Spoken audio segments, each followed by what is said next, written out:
श्रमिक भाइयों और बहनों, नमस्कार। श्रम साथी प्रशिक्षण में आपका हार्दिक स्वागत है। जनजातीय कार्य मंत्रालय द्वारा आप प्रवासी श्रमिकों के लिए मार्गदर्शिका श्रम साथी का निर्माण किया गया है। मंत्रालय ने प्रवासी श्रमिकों के जरूरतों पर किए गए शोध के आधार पर आपके हित को ध्यान में रखते हुए इस प्रशिक्षण को बनाया है। इस मार्गदर्शिका में श्रमिक को अपने गांव में रहते हुए रोजगार तथा सामाजिक सुरक्षा से जुड़ी अनेक सरकारी योजनाओं की जानकारी दी गई है, जिससे आपको अपने गांव में ही रोजगार, खेती या छोटा मोटा कारोबार करने में मदद मिलेगी।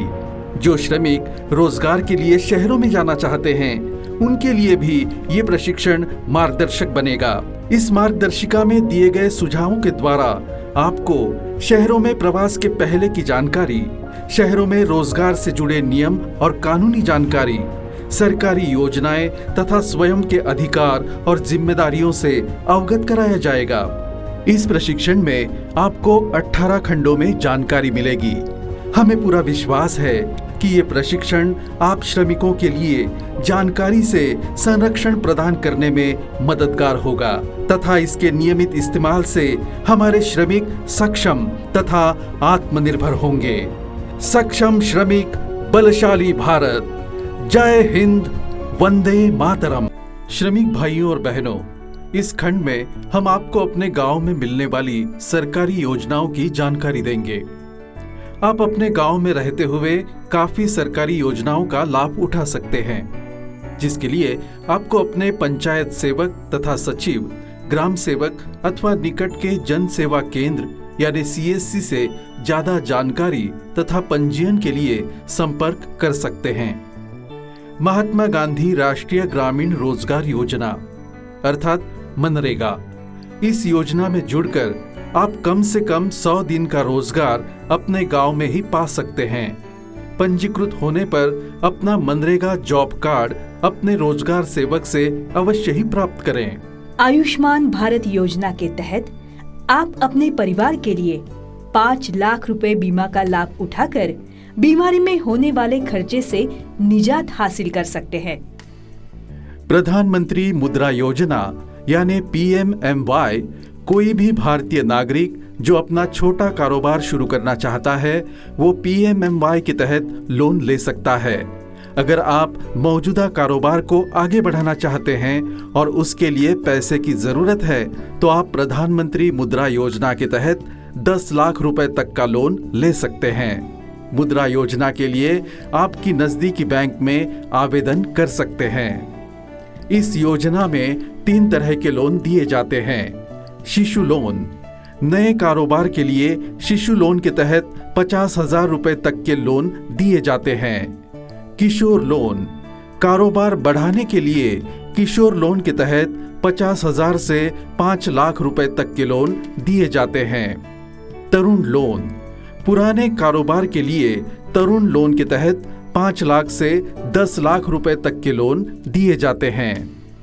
किसान सम्मान निधि कार्यक्रम में अपना पंजीकरण कराकर प्रतिवर्ष अपने खाते में 6,000 रुपए प्राप्त कर सकते हैं। PM कन्या योजना के अंतर्गत निकटतम पोस्ट ऑफिस में अपनी 10 वर्ष से कम आयु की बालिका के लिए खाता खुलवा सकते हैं और अधिक ब्याज दर का लाभ उठा सकते हैं।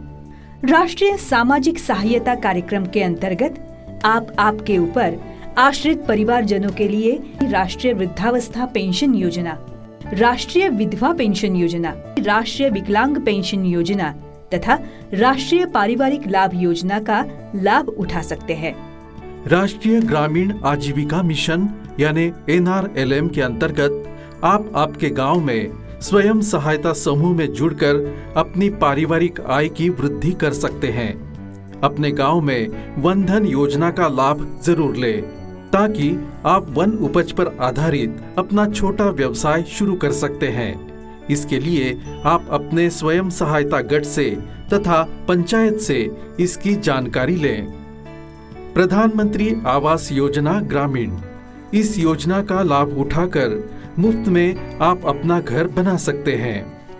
पशुधन बीमा योजना, इस योजना के अंतर्गत आप अपने दुधारू मवेशी का बीमा करा ले, ताकि दुर्घटना, बीमारी, सर्जिकल ऑपरेशन, हड़ताल, दंगा, भूकंप के दौरान उनकी मृत्यु हो जाने पर आपको क्षतिपूर्ति मिल सकती है।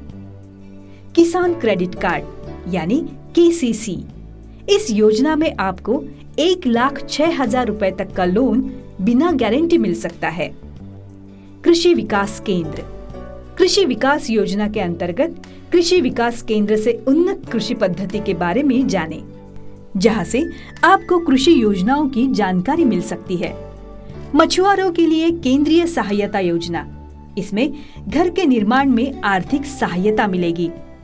ग्रामीण भंडारण योजना, छोटे किसानों को अपने उत्पाद को ज्यादा समय तक रखकर बेचने में इस योजना के अंतर्गत सहायता मिल सकती है।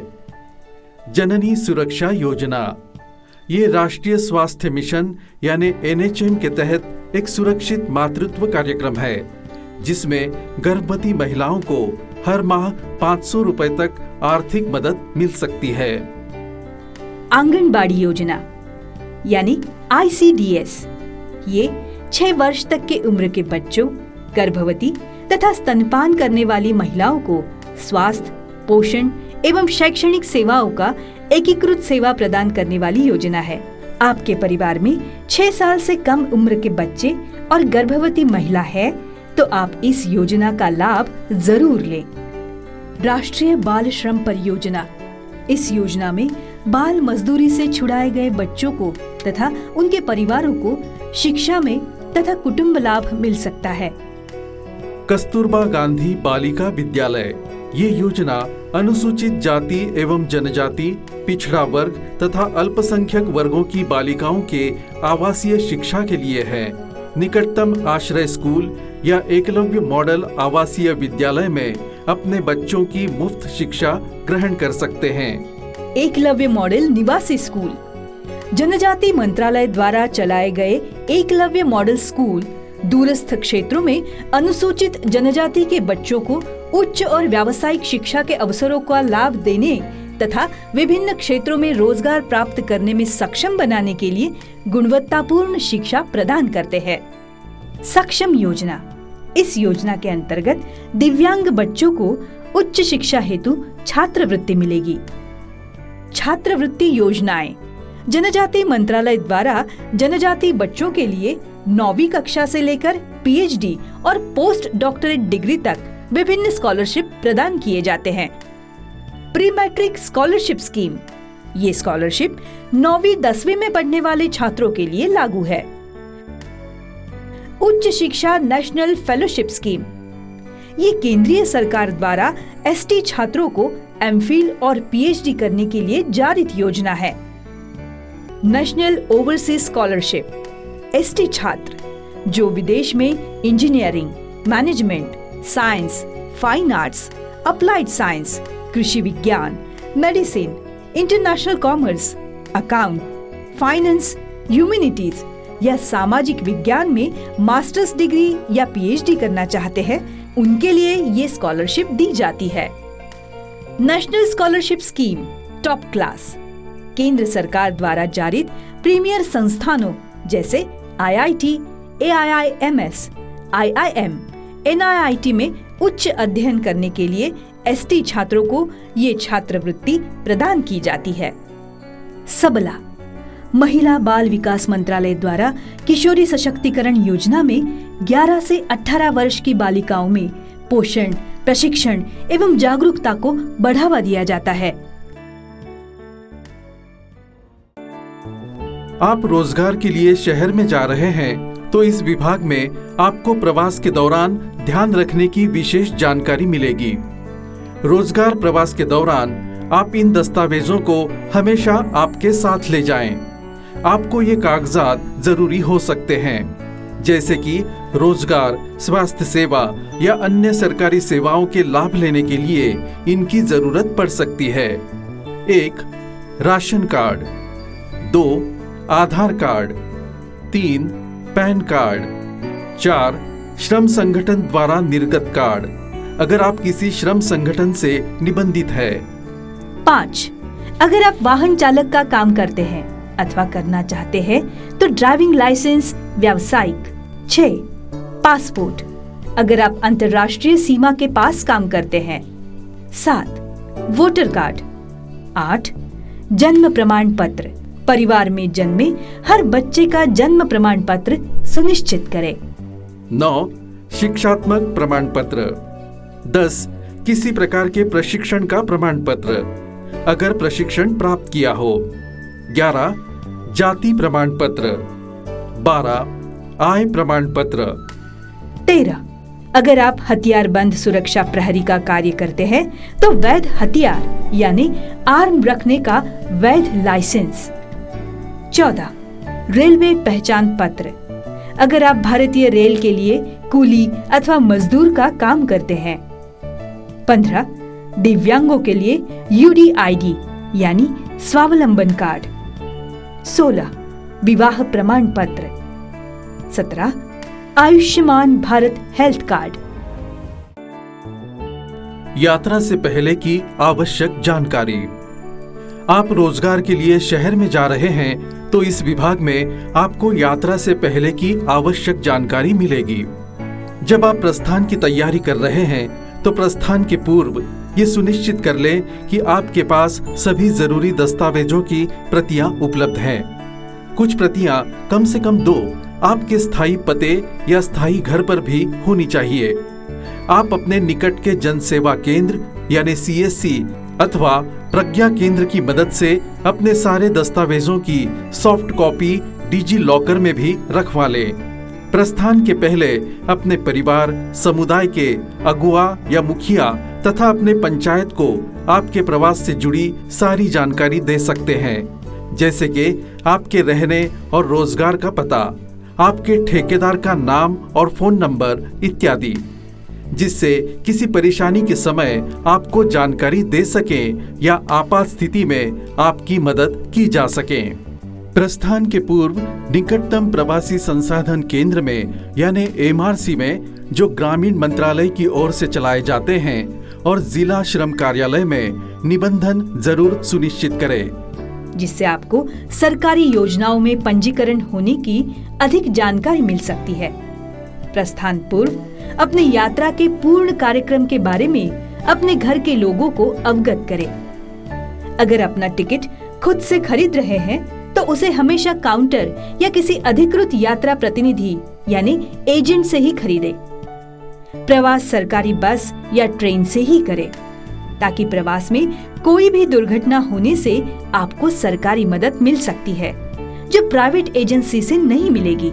यात्रा के समय अगर आप रेल, बस अथवा हवाई यात्रा कर रहे हैं तो अपने पास टिकट की प्रति अवश्य रखें।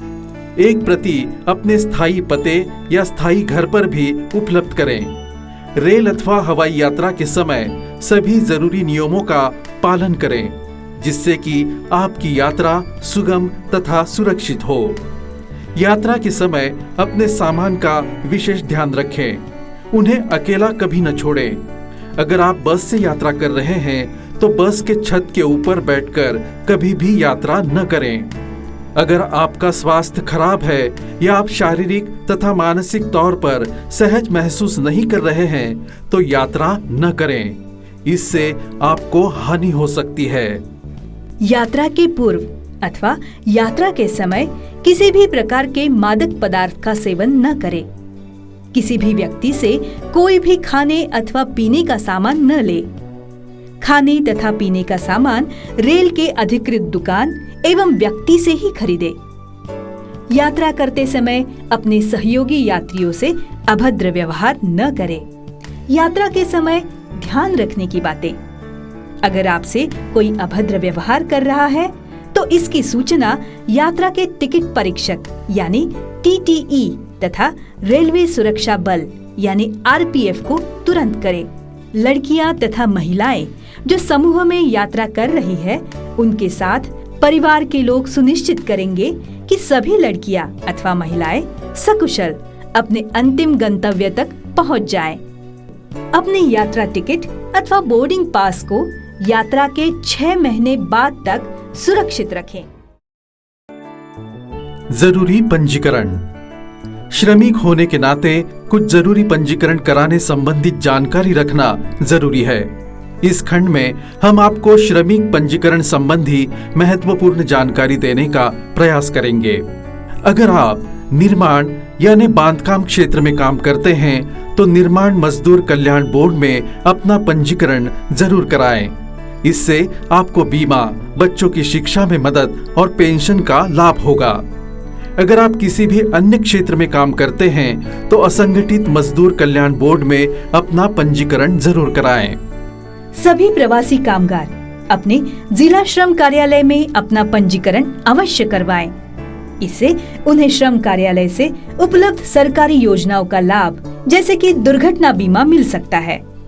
अपने प्रवास के दौरान आप अपने पते और फोन नंबर की जानकारी अपने परिवार के लोगों को तथा अपने पंचायत को अवश्य दें। इसके अलावा अगर आप ठेकेदार द्वारा काम पर लगाए गए हैं तो अपने ठेकेदार का स्थायी, अस्थायी पता तथा फोन नंबर भी अपने परिवार और पंचायत के साथ साझा करें ताकि किसी भी आपातकालीन स्थिति में आपसे संपर्क बनाया जा सके। अपने प्रवास स्थान पर अपने निकट के दीनदयाल उपाध्याय ग्रामीण विकास योजना केंद्र या प्रवासी संसाधन केंद्र यानी एमआरसी में अपने आप को पंजीकृत करवाएं।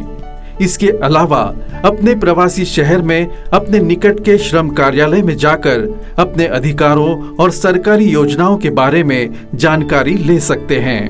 अगर आप प्रवासी शहर में घरेलू कामगार के रूप में काम कर रहे हैं तो अपने ठेकेदार से आपके रोजगार से जुड़े जानकारियों को आपके निकट के पुलिस स्टेशन से साझा करने के लिए कहें। इस सूचना की एक प्रति अपने पास भी रखें। अगर आपके शहर में कोई श्रम संगठन काम करता है तो यदि संभव हो तो उसके साथ अपना पंजीयन करवा ले। इस खंड में कुछ विशेष सामाजिक सुरक्षा योजनाओं की जानकारी हम आपको देंगे जिसका लाभ आप उठा सकते हैं। इन योजनाओं का लाभ उठाने के लिए अपने निकट के जनसेवा केंद्र यानी सीएससी में कार्यरत सामाजिक कर्मी से सहायता प्राप्त करें। वे आपको सही दस्तावेज होने पर योजनाओं का लाभ प्राप्त करने में आपकी मदद करेंगे। प्रधानमंत्री जनधन योजना के अंतर्गत बचत खाता यानी अकाउंट खोले। 2 लाख का बीमा अपने बैंक अकाउंट के माध्यम से प्रधानमंत्री जीवन ज्योति बीमा के अंतर्गत खुलवाएं। आकस्मिक मृत्यु में 2 लाख तथा आंशिक अपंगता में 1 लाख का बीमा अपने बैंक के माध्यम से प्रधानमंत्री सुरक्षा बीमा योजना के अंतर्गत खुलवाएं। अपनी बेटी बेटियों का सुकन्या समृद्धि योजना अकाउंट खुलवाएं। केंद्र विक्टिम मुआवजा निधि के अंतर्गत मुआवजा। राज्य विधिक सेवा प्राधिकरण से आपको जरूरत पड़ने पर मुफ्त कानूनी सेवा मिल सकती है। हिंसा, एसिड हमले, बलात्कार, मानव तस्करी और अन्य प्रकार की हिंसक घटनाओं के शिकार महिलाओं को वित्तीय सहायता मिल सकती है। ये सहायता आप राज्य विधिक सेवा प्राधिकरण से प्राप्त कर सकते हैं। आयुष्मान भारत बीमा योजना के माध्यम से परिवार के सभी सदस्यों के लिए मुफ्त आरोग्य सेवा का लाभ लें। मातृत्व सहयोग योजना के अंतर्गत गर्भवती और शिशुओं को दूध पिलाने वाली महिलाओं को कुछ शर्तों के साथ मातृत्व लाभ पहुंचाए जाते हैं, जिनका उद्देश्य उनके स्वास्थ्य और पोषण की स्थिति में सुधार लाना है ताकि उनके माहौल में सुधार किया जा सके और इसके लिए उन्हें नकद प्रोत्साहन राशि दी जा सके। इसे समन्वित बाल विकास सेवाओं की योजना मंच से लागू किया जा रहा है। अगर आप ऐसे प्रतिष्ठान में काम कर रहे हैं जहां 10 या उससे अधिक कर्मी हो तो अपने नियोक्ता से बात कर अपना पंजीयन कर्मचारी राज्य बीमा निगम यानी ESIC में जरूर कराएं। खंड 6 कामगारों के अधिकार तथा पात्रता।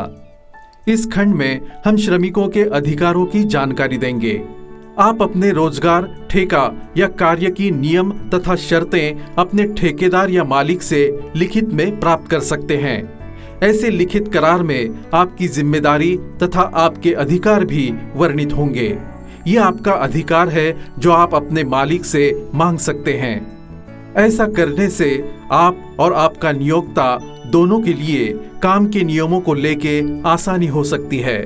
सरकारी संस्थाओं के द्वारा असंगठित श्रमिकों के लिए अनेक सेवाएं चलाई गई हैं। कामगार प्रतिकर अधिनियम 1923 के तहत वर्णन किया है। अपने काम को सुरक्षित, कुशलता और प्रभावी रूप से करने के लिए अपने नियोक्ता से सही उपकरणों और औजारों की मांग करें।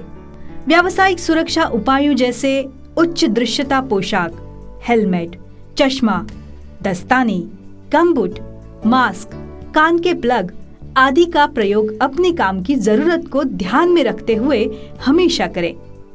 अगर आप किसी निबंधित संस्थान अथवा ठेकेदार के साथ काम कर रहे हैं, तो अपना पहचान पत्र संस्थान अथवा ठेकेदार से अवश्य बनवाएं। अपनी हाजिरी डायरी अथवा रजिस्टर में प्रतिदिन दर्ज करें।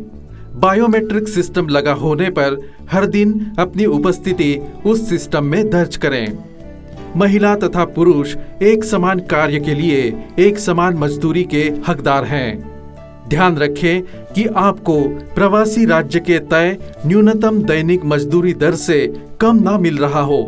अगर कम मिल रहा है तो प्रथम अपने मालिक या नियोक्ता से बात करें। अगर वो नहीं दे तो जिला श्रम कार्यालय में शिकायत कर सकते हैं। हफ्ते में एक दिन आपको छुट्टी मिलेगी, जिसके लिए आपका वेतन नहीं काटा जाएगा।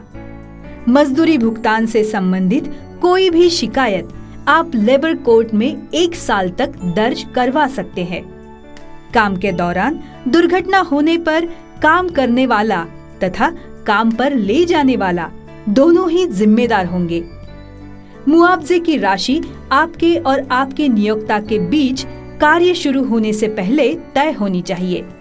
इसका वर्णन नियोक्ता द्वारा दिए गए अनुबंध में भी होना चाहिए। मृत्यु अथवा अपंगता की स्थिति में आप सरकार से मुआवजे के लिए हकदार है, परंतु इसके लिए आपको सरकार से श्रम कार्यालय से निबंधित होना अनिवार्य है। परिवार के किसी सदस्य की या सहयोगी की कार्य करते समय दुर्घटना या मृत्यु होने पर इसकी सूचना निकट के पुलिस स्टेशन में देना अनिवार्य है। उसकी प्राथमिकी की प्रति अपने पास अवश्य रखें। याद रखें, 14 वर्ष से कम उम्र के बच्चों को काम पर रखना या पैसों के लिए बच्चों से काम करवाना एक कानूनन अपराध है, जिसके लिए कम से कम 3 माह की सजा और 10,000 रुपए तक का जुर्माना या दोनों भी हो सकता है। खंड 7। ये खंड आपकी वित्तीय साक्षरता बढ़ाने में मदद करेगा। अपने बैंक अकाउंट का UPI ID बैंक से जरूर लें। इस आईडी से आप अपने काम का मुआवजा सीधे किसी के मोबाइल से अपने बैंक अकाउंट में ले सकते हैं। इसके लिए आपको किसी भी ऐप या मोबाइल की जरूरत नहीं है। इस UPI ID को अपनी डायरी या कागज पर लिख कर रखें और मुआवजा लेते समय दिखाएं। याद रखिए, काम का पैसा हमेशा अपने बैंक अकाउंट में ही ले। इससे आपकी बैंक में क्रेडिट बढ़ेगी, जिससे आपको लोन लेने में आसानी होगी। हर महीने की शुरुआत में अपने होने वाले आय तथा व्यय की योजना बना ले तथा इस योजना का पालन करने की हर संभव कोशिश करें। पहले संचय करने की आदत डालें, फिर खर्च करें। अपना संचय 2 भागों में करें। 1. छोटे निवेश के लिए, जैसे अटल पेंशन योजना, सुकन्या समृद्धि योजना। 2. आपातकाल के लिए संचय। अगर आप रुपए घर भी भेजते हैं तो उसे भी संचय का ही भाग माने। उधार में पैसा तभी ले जब अति आवश्यक हो। अगर उधार की स्थिति उत्पन्न हो जाए तो निजी ऋणदाता के पास जाने से पहले आपके दोस्तों से तथा रिश्तेदारों से पूछ ले। अगर हो सके तो पास के स्वयंसेवी संस्था को आपके समुदाय में स्वयं सहायता समूह शुरू करने को कहें, जिससे समुदाय में ही ऋण की उपलब्धता हो जाए। इससे ऋण के नए स्रोत खुलेंगे। अपने घर में बहुत ज्यादा या जरूरत से ज्यादा नगद न रखें। घर में नगद रखने के बजाय प्रधानमंत्री जनधन योजना के अंतर्गत अपना जमा खाता खुलवाएं। कभी भी ऐसी योजनाओं में निवेश न करें जो कम समय में आपका पैसा दुगना या तिगुना करने का प्रलोभन दे। अपना बैंक खाता नंबर, डेबिट अथवा क्रेडिट कार्ड नंबर किसी भी व्यक्ति को अकारण न दें। किसी अपरिचित को तो बिल्कुल न दें। अगर आपको कोई अपरिचित फोन कर किसी लिंक को भेजे और दबाने बोले अथवा किसी ऐप को डाउनलोड करने बोले तो ऐसा कभी ना करें। कोई भी बैंक आपको ऐसा करने के लिए नहीं बोलता। अगर कोई बैंक का नाम लेकर आपको ऐसा करने को बोलता है तो ध्यान रखिए वो आपका पैसा गबन करना चाहता है। अपने फोन पर आए OTP यानी वन टाइम पासवर्ड को किसी को भी न बताएं। ऐसा करने से आपके पैसे आपके खाते से ऑनलाइन अपराधी निकाल लेंगे। अगर कोई आपको फोन करके बोले कि आपका बैंक खाता लॉक या बंद हो जाएगा और आपसे आपके खाते के बारे में, डेबिट कार्ड का नंबर या सुरक्षा पिन पूछे तो किसी भी हालत में कुछ न बताएं।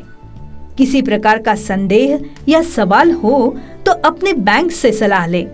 जब भी आप किसी से नगद राशि ले तो दिए गए नोटों की वैधता जांच कर ले कि वे असली नोट हैं। ATM से पैसे की निकासी के समय ध्यान रखें कि आपके आसपास कोई ना हो। किसी से मदद कभी न ले।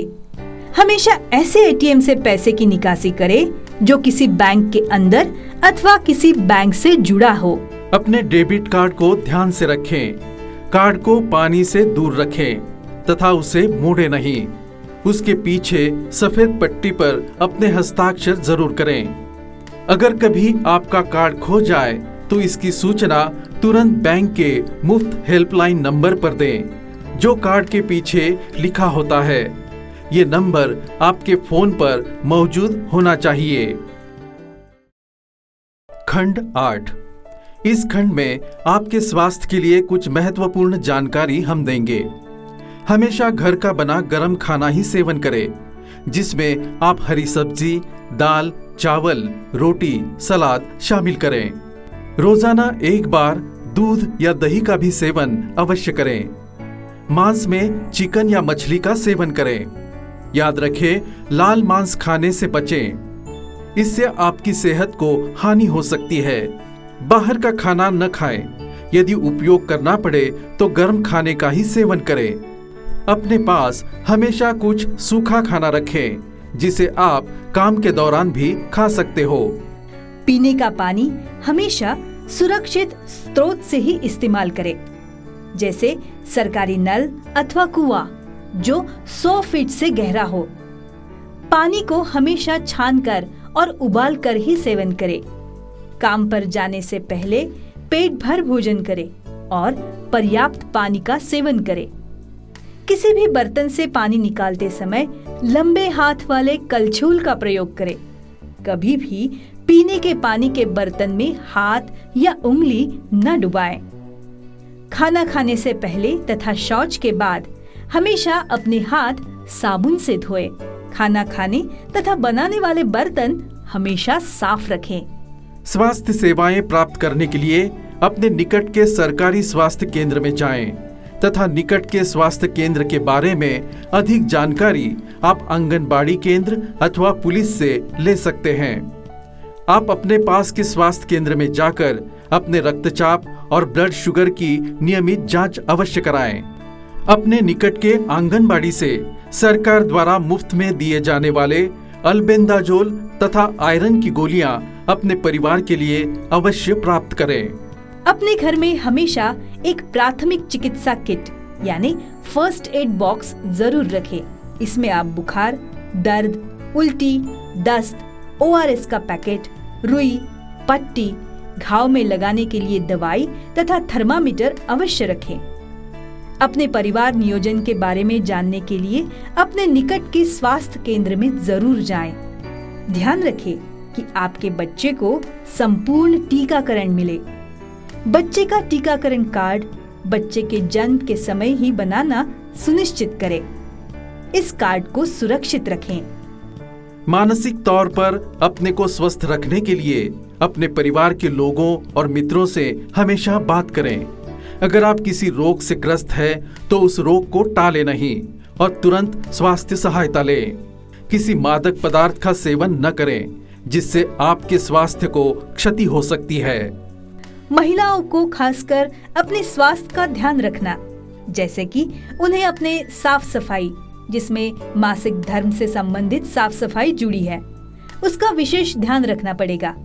हमेशा याद रखें कि आप एक अन्य शहर में अपने परिवार के लिए काम करने आए हैं। आपको सकुशल घर लौटना है।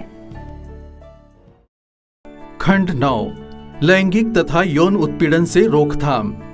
इस खंड में आपको कुछ विशेष सावधानी की जानकारी दी जाएगी। सावधान रहे, घरेलू हिंसा से आपको जेल जाने की नौबत आ सकती है। अपनी पत्नी से किसी प्रकार की शारीरिक अथवा मानसिक हिंसा न करें। किसी बच्चे का यौन उत्पीड़न कानूनन जुर्म है। आपको लैंगिक उत्पीड़न से बच्चों के संरक्षण का अधिनियम 2012 यानी पोस्को के अंतर्गत कड़ी सजा मिल सकती है। छिनताई, चोरी, डकैती, मारपीट, हथियार रखना, बिना लाइसेंस गाड़ी चलाना, फर्जी दस्तावेजों के आधार पर देश छोड़ने की कोशिश, ये सभी कानूनन अपराध है जो आपको कठोर सजा दिला सकते हैं। सावधान रहे, ऐसी कोई भी वीडियो न बनाए अथवा शेयर करे जो कामुक हो। ऐसे करना कानूनन अपराध है।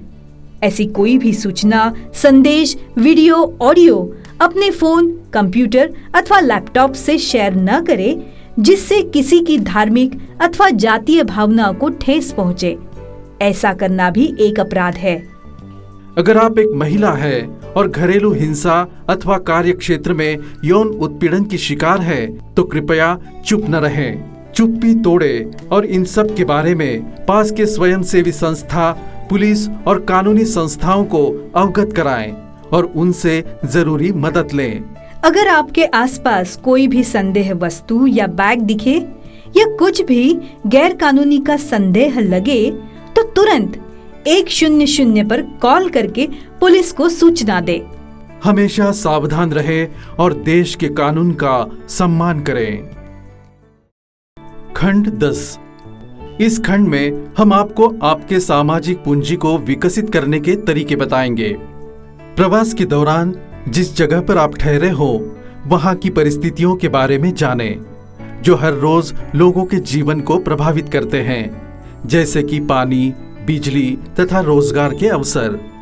आप जैसे आए हुए अन्य श्रमिक, उनकी संस्कृति और रीति रिवाज भी जान लें।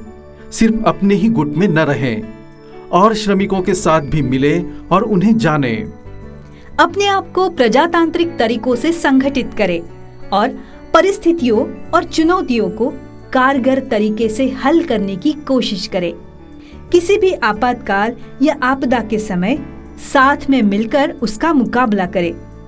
अपने निकट के स्वयंसेवी संस्था की मदद से महिलाओं और पुरुषों का स्वयं सहायता समूह बनवाएं, जिससे कि समाज में सहयोग और सहभागिता बढ़े। स्वयं सहायता समूह के द्वारा महिलाएं अपना खुद का व्यवसाय कर सकती है, जो परिवार को आर्थिक तौर पर मजबूत बनाएगा तथा समूह से जरूरत पड़ने पर ऋण भी लिया जा सकता है। दिशा फाउंडेशन और उन जैसी सामाजिक संस्थाओं से द्वारा संचालित प्रवास संसाधन केंद्र से जुड़े रहें, जिससे आपको नियमित सहायता मिलती रहेगी। आपकी सहायता के लिए ये कुछ हेल्पलाइन नंबर्स दिए गए हैं। जरूरत पड़ने पर इस हेल्पलाइन नंबर पर कॉल करें और मदद प्राप्त करें।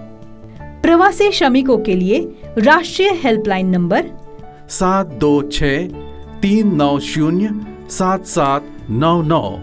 दिशा foundation childline helpline number, बच्चों के गुमशुदा होने पर तथा उन्हें जबरदस्ती बाल मजदूर बनाया हो तो उसके शिकायत के लिए 1098 और महिलाओं के लिए हेल्पलाइन नंबर है 1091 और 1291।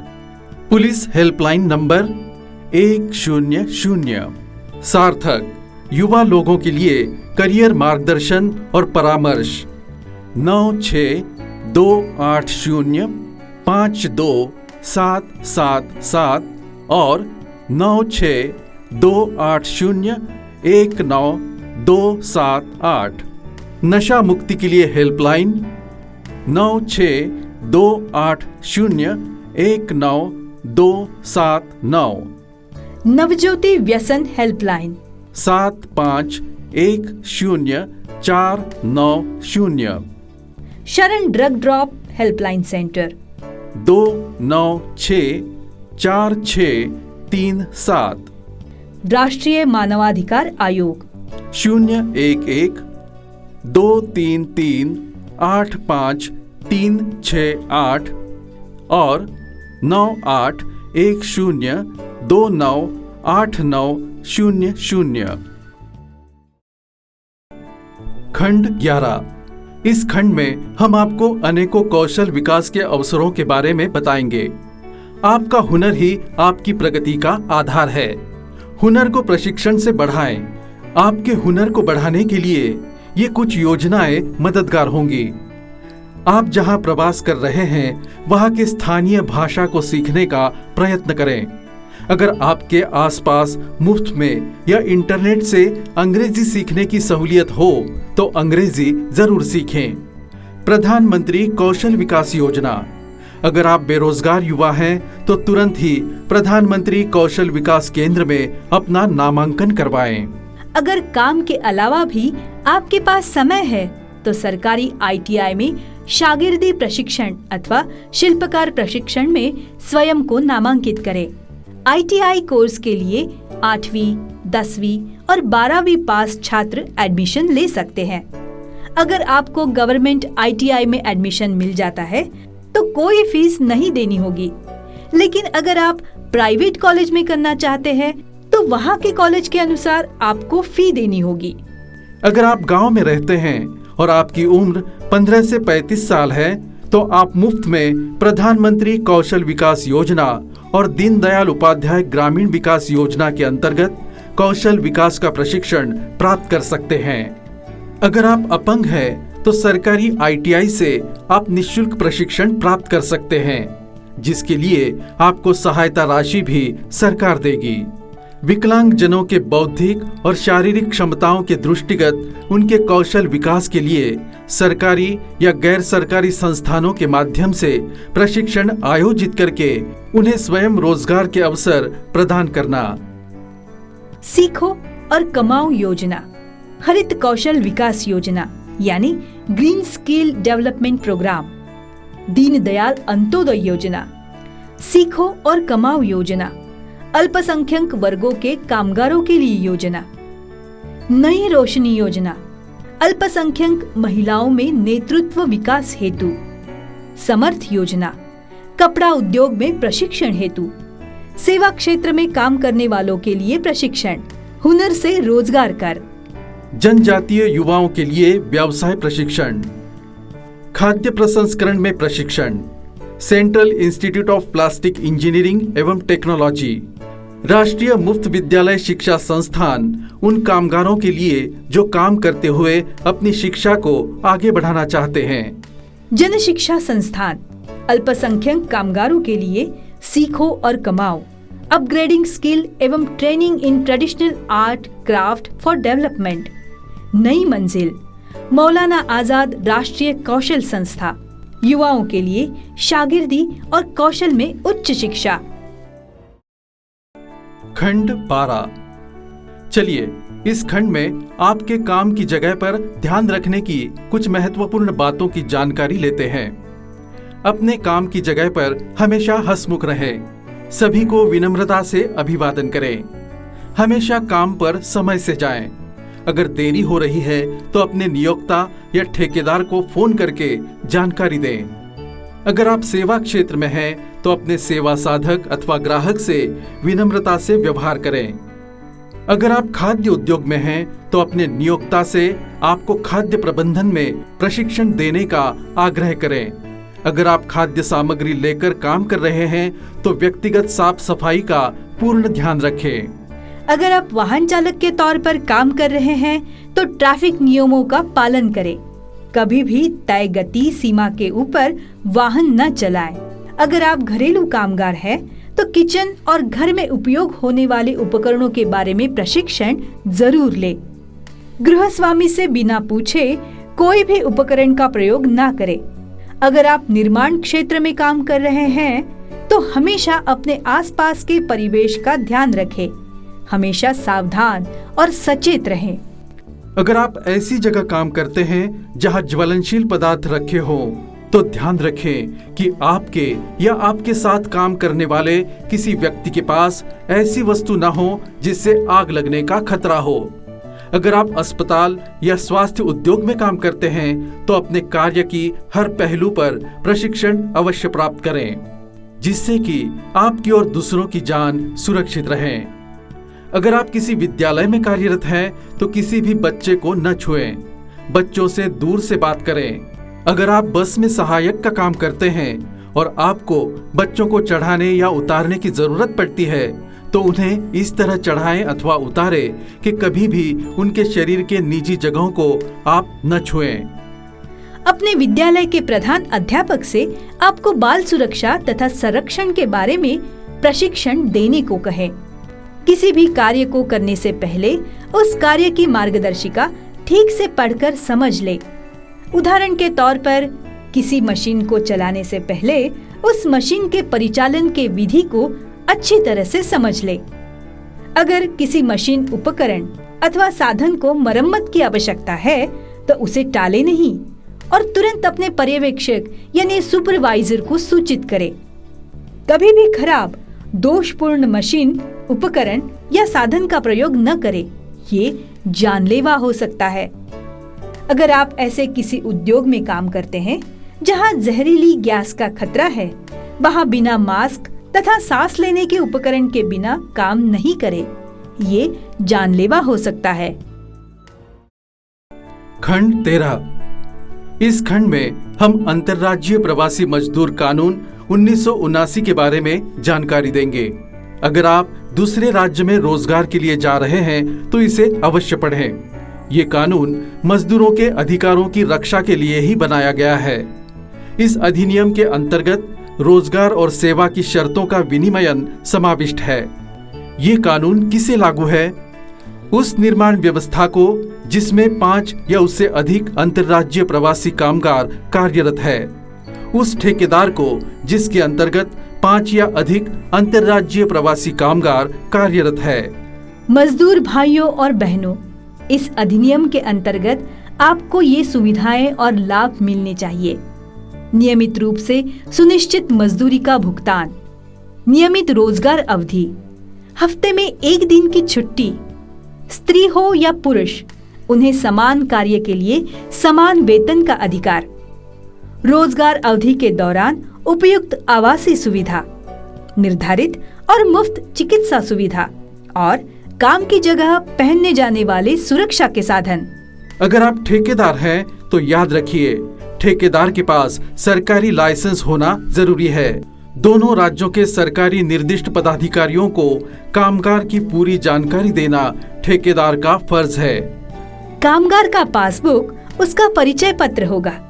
उसमें उसका नाम, काम का स्थान, पता और रोजगार या मजदूरी का कालावधि लिखना ठेकेदार को अनिवार्य है। मजदूरी के प्रस्तावित मुआवजों और मजदूरी के भुगतान के तरीकों का विवरण पासबुक में होना चाहिए। हर अंतर्राज्य प्रवासी मजदूर भर्ती के समय विस्थापन भत्ते का हकदार है। 75 रुपए या मासिक मजदूरी के 50% जो भुगतान अधिक हो। रोजगार अवधि के समाप्ति के बाद मजदूर को अपने राज्य में लौटने के लिए वापसी किराया और अन्य जरूरी भुगतान की रकम अदा करना ठेकेदार को अनिवार्य है। मजदूर भाइयों और बहनों, ध्यान में रखें, पासबुक में रोजगार अवधि दरमियान भर्ती होने की तारीख लिखी हो। अपना पासबुक खुद पढ़े या किसी से पढ़ कर ले और समझ ले। काम के दिनों की हाजिरी पासबुक में हो। हर मजदूर को रोजगार अवधि में साफ सुथरा पानी उपलब्ध हो। महिला कामगार को आवास के साथ साथ प्रसाधन गृहों की सुविधाएं उपलब्ध होनी चाहिए। मजदूरों के 6 साल से छोटे बच्चों के लिए सुरक्षा घरों की और बड़े बच्चों के लिए खेल घरों की सुविधा उपलब्ध होनी चाहिए। याद रखिए, काम करते समय कई घातक दुर्घटना या किसी कामगार को शारीरिक चोट के मामले में दोनों राज्यों के निर्दिष्ट अधिकारियों को यानी कामगार आयुक्त कार्यालय और मजदूर के परिजनों को रिपोर्ट करने की जिम्मेदारी ठेकेदार की है तथा निर्माण व्यवस्था की है। मजदूर तथा उसके परिजन ऐसी परिस्थिति में नुकसान भरपाई के हकदार हैं। कानून समझना मजदूरों का हक है और संगठित होने की प्रेरणा उनमें जगाना मानवीयता में विश्वास रखने वाले का कर्तव्य है। खंड 14 संविधान के अनुसार आपके मौलिक अधिकार। इस खंड में आपको भारत के संविधान के अनुसार आपके मौलिक अधिकारों की जानकारी दी गई है। संविधान के तहत मौलिक अधिकार। 1. समानता का अधिकार। कानून के समक्ष सभी नागरिक समान हैं। 2. स्वतंत्रता का अधिकार। संघ निर्मित करने, शांतिपूर्वक एकत्र होने और देश के किसी भी कोने में निर्विरोध घूमने की स्वतंत्रता। 3. शोषण के विरुद्ध अधिकार। मनुष्यों का क्रय विक्रय, बेगार तथा किसी अन्य प्रकार का जबरदस्ती से लिया गया श्रम निषेध है। 4. धार्मिक स्वतंत्रता का अधिकार। अपनी पसंद के किसी भी धर्म का पालन करने की स्वतंत्रता। 5. संस्कृति और शिक्षा से संबद्ध अधिकार। किसी भी सरकारी शिक्षा संस्थान में प्रवेश पाने में कोई भेदभाव नहीं। 6. संवैधानिक उपचारों का अधिकार। इनमें से किसी भी अधिकार का उल्लंघन करने पर हम भारत के सर्वोच्च न्यायालय या भारत के किसी भी राज्य के उच्च न्यायालय में अपील कर सकते हैं।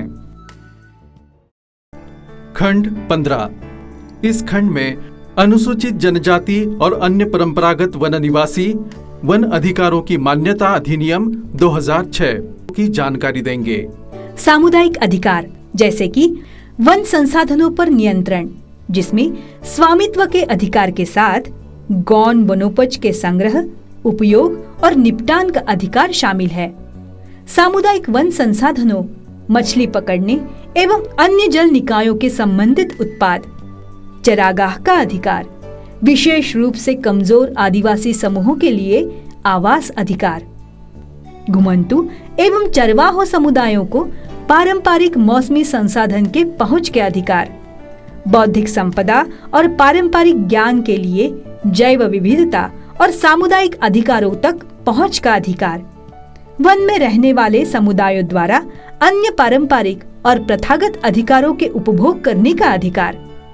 सामुदायिक वन संसाधनों की सुरक्षा, पुनर्जनन, संरक्षण, प्रबंधन का अधिकार, विकास के अधिकार, दावेदारों का अधिकार, मुफ्त फॉर्म प्राप्त करने का अधिकार, स्वीकृति या पावती रसीद प्राप्त करने का अधिकार, सत्यापन की तारीख जानने का अधिकार, सत्यापन के दौरान मौजूद रहने का अधिकार, अपने दावे पर सत्यापन रिपोर्ट जानने का अधिकार, अपने दावों के किसी भी संशोधन या अस्वीकृति के बारे में जानने का अधिकार, व्यथित दावेदार संकल्प या निर्णय की तारीख से 60 दिनों के भीतर ग्राम सभा या एसडीएलसी के निर्णय के खिलाफ अगले उच्च अधिकार के लिए याचिका दायर कर सकता है। खंड 16। अनुसूचित जाति और अनुसूचित जनजाति अत्याचार निवारण अधिनियम 1989 अनुसूचित जाति और अनुसूचित जनजाति पर अत्याचारों से सुरक्षा देने के लिए अधिनियमित किया गया है। इस अधिनियम का उद्देश्य अनुसूचित जाति और अनुसूचित जनजाति के खिलाफ अन्य जातियों के व्यक्ति के द्वारा किए गए अपराधों को रोकना है। ये अपराधों की सुनवाई और पीड़ितों के राहत और पुनर्वास के लिए विशेष अदालतें भी प्रदान करता है। अनुसूचित जाति और अनुसूचित जनजाति यानी POA अधिनियम और नियमों की प्रमुख विशेषताएं। अधिनियम में गैर अनुसूचित जाति, अनुसूचित जनजाति के सदस्यों द्वारा किए गए अपराधों की एक सूची शामिल है। अनुसूचित जाति, अनुसूचित जनजाति के सदस्यों के खिलाफ अत्याचार माना जाता है। SC और ST के तहत अपराधियों के लिए जुर्माना के साथ साथ उच्च सजा अन्य कानूनों के तहत दंड की तुलना में कार्य करती है। यदि कोई अपराध बार बार किया जाता है तो उसे उच्च सजा दी जा सकती है। गंभीर अपराधों के लिए मृत्युदंड और संपत्ति को जब्त करने का प्रावधान। अत्याचार के कुछ अपराध। किसी भी अखाद्य पदार्थ को पीने या खाने के लिए मजबूर करता है। मलत्याग अपशिष्ट पदार्थ, शववाहन आदि से चोट, अपमान या झुंझलाहट पैदा करने के इरादे से कार्य करता है। ऐसा ही कोई कार्य करता है जो मानवीय गरिमा के लिए अपमानजनक है, जानबूझकर अपमान करता है या अनुसूचित जाति, अनुसूचित जनजाति के व्यक्ति को अपमानित करने के इरादे से धमकाता है। किसी अनुसूचित जाति, अनुसूचित जनजाति महिलाओं के लिए अपमान या उपयोग करना। अनुसूचित जाति या अनुसूचित जनजाति को उसके घर, गांव या अन्य निवास स्थान छोड़ने के लिए मजबूर करता है। फ्रेम और झूठे मुकदमे या आपराधिक या अनुसूचित जाति और अनुसूचित जनजाति के खिलाफ अन्य कानूनी कार्यवाही। उपरोक्त अपराध ऐसे कारावास के साथ दंडनीय है जो कम नहीं होंगे 6 महीने से अधिक, लेकिन 5 साल और जुर्माने के साथ बढ़ सकते हैं। वनवासियों और आदिवासियों पर अत्याचार, अधिसूचित आवंटित भूमि या खेती के गलत कब्जे। किसी अनुसूचित जाति और अनुसूचित जनजाति को उसकी भूमि या परिसर या उसके अधिकारों के आनंद के साथ हस्तक्षेप, किसी भी भूमि, परिसर, पानी या सिंचाई सुविधाओं या फसलों को नष्ट करने या उससे उपज को छीनने में गलत तरीके से दखल। मजदूर या बंधुआ मजदूर को भिखारी के रूप में या अन्य प्रकार से मजबूर करने के लिए किसी सार्वजनिक स्थान या सामुदायिक संपत्ति संसाधनों को पारित करने के प्रथागत अधिकारों का इनकार या बाधा। इस खंड में आपको वैश्विक महामारी में अवसर, भारत सरकार की आपके लिए खास योजनाओं की जानकारी देंगे। अपने पंचायत सेवक, सचिव, ग्राम सेवक से मिलकर सरकारी योजनाओं के बारे में जानें तथा इन योजनाओं में पंजीकृत होकर इनका लाभ लें। बहुत सारी योजनाओं का लाभ आप ऑनलाइन प्राप्त कर सकते हैं।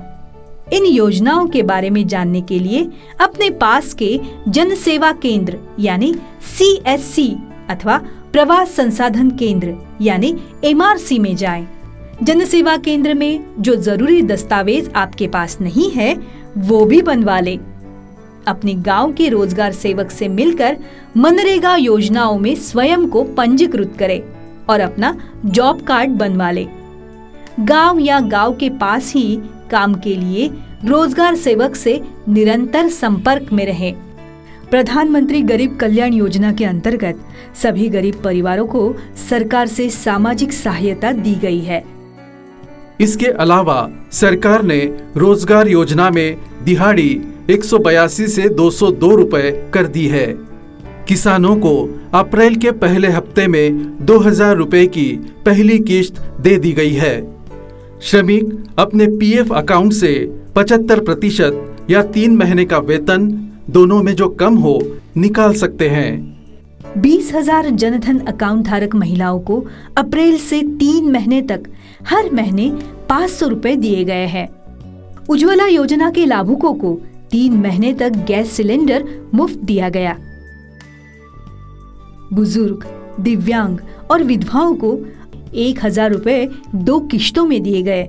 BPL धारकों को 5 किलो गेहूं या 5 किलो चावल ज्यादा देकर 1 किलो दाल भी दी गई। काम के दौरान पंचसूत्र का ध्यान, कोरोना महामारी का समाधान।